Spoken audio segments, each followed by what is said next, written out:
Сәлем достар. Біз Аруназ екеуміз бүгін сіздерге қазақтың ұлттық тағамы женттің жасалу жолын көрсеткіміз келіп тұр.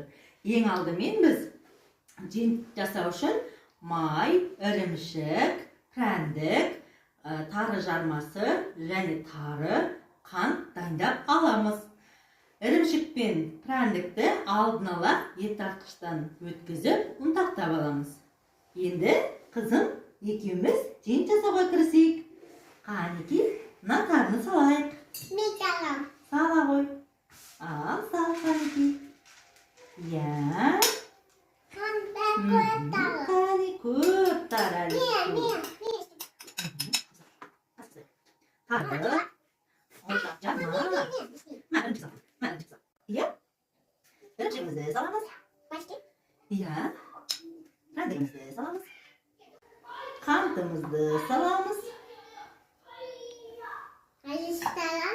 Ақырындап бұны енді араластырып аламыз әбден.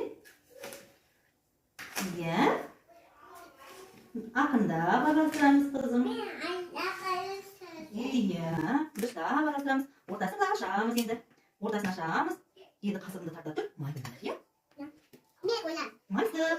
Сол үшін балаларға ұстауға болмайды. Иә. Ал енді ақырындап майға араластырамыз.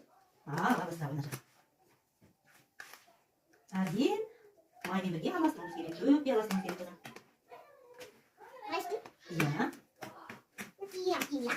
Жоқ, әлі дайын емес. Дайын емес әлі. Енді оны әбден былай мұжып қатырып қоямыз. Қане қызым?